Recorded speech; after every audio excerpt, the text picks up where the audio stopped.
Hello दोस्तों, welcome to North Star IAS. So आज के सेशन में हम देखेंगे कि कोड बेस्ड क्वेश्चंस जो है एथिक्स में उसको कैसे डील करते हैं। बहुत प्रॉब्लम्स आती है स्टूडेंट्स को कि सर कोड बेस्ड क्वेश्चंस को कैसे एनालाइज करें, कोड बेस्ड क्वेश्चंस में एग्जांपल कैसे ढूंढे, डायमेंशंस कैसे ढूंढे या क्वेश्चन को पार्ट्स में कैसे ब्रेक करें। ये बहुत सारे क्वेश्चंस आते हैं कोड बेस्ड क्वेश्चन में, तो देखते हैं। सी इस साल का 2024 का क्वेश्चन है। देखो, इन द लॉ हम एग्जांपल्स के थ्रू एक क्लियरली देखेंगे कि कोड बेस्ड क्वेश्चन को हम कैसे कर सकते हैं। देखो, in law a man is guilty when he violets the rights of others. Okay, don't worry, I will explain the things, कि उसका बैकग्राउंड पूरा एक्सप्लेन करूंगा मैं, बट थ्रू क्वेश्चन ओनली। सो देखो, in law man is guilty if he violets the rights of others, कि अगर law में कोई इंसान जो एक्शन जब करता है, कोई एक्शन लेता है, क्राइम करता है, तब हम उसको गिल्टी मानते हैं। Whereas in ethics he is guilty only if he thinks of doing so. आपने सोचा भी एथिक्स में कि गलत करने का सोचा भी, तो भी गिल्ट होता है। सो ये डिफरेंस है बेसिकली। कहीं ना कहीं क्वेश्चन को समझो कि क्वेश्चन क्या कर रहा है। एथिक्स और लॉ में डिफरेंस है कि एथिक्स और कहीं ना कहीं क्या हो रहा है। देखो, लॉ एक क्यूरेटिव है, क्यूरेटिव, यहां पे क्यूरेटिव और प्रिवेंटिव सिस्टम ये आ रहा है। जिस्ट डिमांड, देखो डिफरेंस तो है दोनों में कि लॉ एंड एथिक्स में डिफरेंस बता रहा है ये code, but preventive and curative aspects के डिफरेंस बता रहा है, या एक्शंस और बिलीव्स के, एक्शंस और आइडियाज में डिफरेंस बता रहा है। सो सबसे पहले इंपॉर्टेंट है कोड को समझना। कोड का जो कोर मीनिंग है, यहां पे कोर मीनिंग क्या है, difference between ethics and law. देखो, फिलोसोफर कौन है या उसकी कोई कौन सी लाइन है या कौन से कॉन्टेक्स्ट में उसने कहा था, ये जरूरी नहीं है। इसलिए इतना डिटेल में मत जाओ कि सर मुझे तो इमैनुअल कांट की थ्योरी पता ही नहीं है, या मुझे तो वैसे पता होनी चाहिए इमैनुअल कांट एथिक्स में आपको जो डियोंटोलॉजिकल एथिक्स है उसमें इमैनुअल कांट का रेफरेंस आता है। बट कोई भी फिलोसोफर का आपको कोट आया तो it is not necessary that you should know that philosopher in detail, और उनकी फिलोसफी आपको डिटेल में पता होनी चाहिए, ये जरूरी नहीं है। Okay, so first thing is understanding the core demand. और एक इंपॉर्टेंट चीज आप नोट कीजिए, यूपीएससी में हमेशा इस क्वेश्चन के कॉन्टेक्स्ट में लिखा जाता है कि what do you understand in the present context. हमेशा ये याद रखो कि कोड बेस्ड क्वेश्चन में प्रेजेंट कॉन्टेक्स्ट आना ही चाहिए, क्योंकि लिखा है क्वेश्चन में कि what do you understand by the quotes in the present context.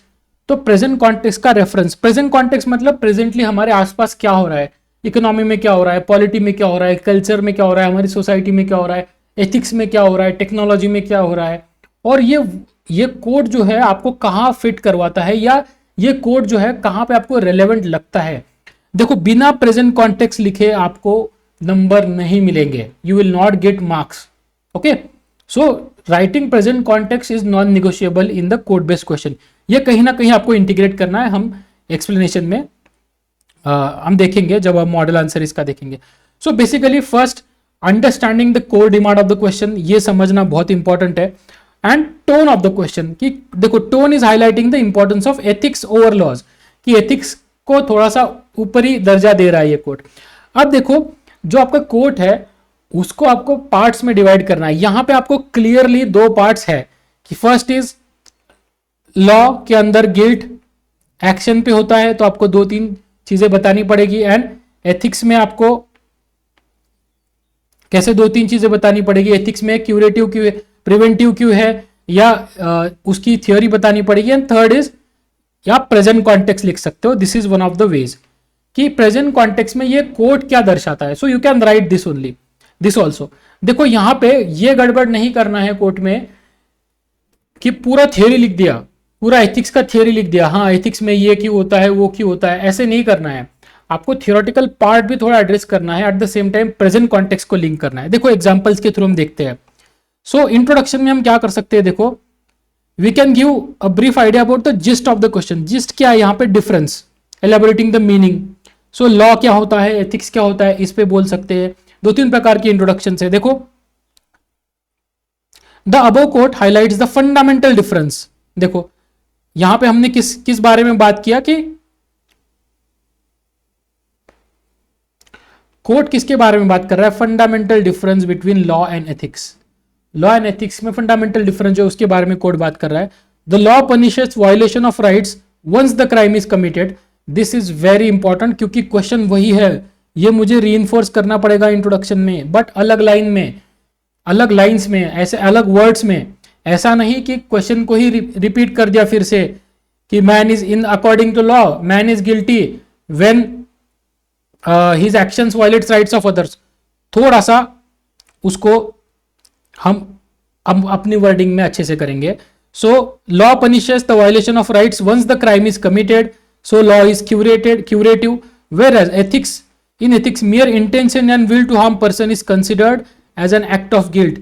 ये मुझे समझ में आया, ये आपको एग्जामिनर को बताना है कि भाई इस ये जो कोट है इसका मीनिंग मुझे समझा.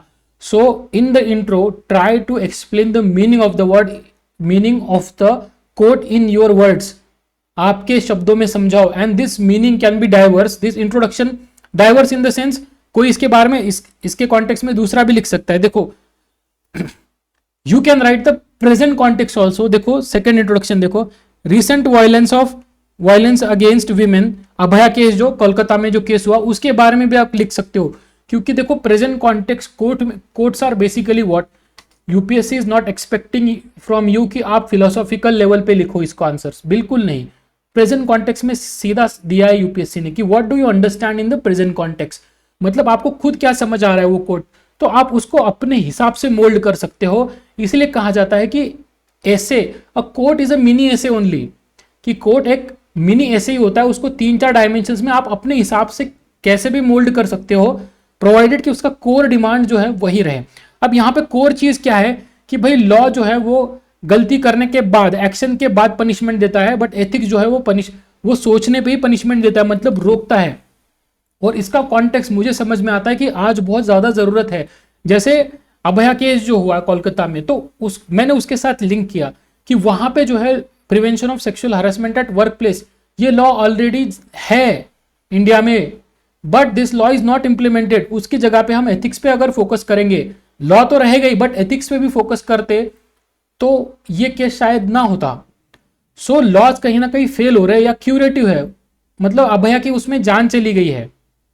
सो इस केस में अभी लॉ का लिमिटेशन है, मैंने उसके साथ लिंक किया. सिमिलरली स्टबल बर्निंग का इशू चल रहा है, उसके साथ आप लिंक कर सकते हो कि एनवायरमेंट, स्टबल बर्निंग जो पंजाब हरियाणा वहां पे होता है, उसके कारण जो है दिल्ली में पोल्यूशन होता है. इसके कारण क्या होता है, देयर इज अ लॉ, वहां पे लॉ है कि आप फार्मर्स को पनिश कर सकते हो फॉर स्टबल बर्निंग, बट फिर भी वो इंप्लीमेंट नहीं होता है क्योंकि देयर आर मेनी रीजंस. और लॉ कब फोर्स में आता है, अभी वहां पे बहुत सारे किसानों को अरेस्ट हो रही है. अब अरेस्ट करके एनवायरमेंट का डैमेज जो हो चुका है वो हो चुका है. अरेस्ट चलो अरेस्ट करके अगले साल वो लोग नहीं करेंगे, बट अभी तो डैमेज हो चुका है. एथिक्स का रोल बहुत इंपॉर्टेंट है आज के कॉन्टेक्स्ट में. इसीलिए you can link with this issues.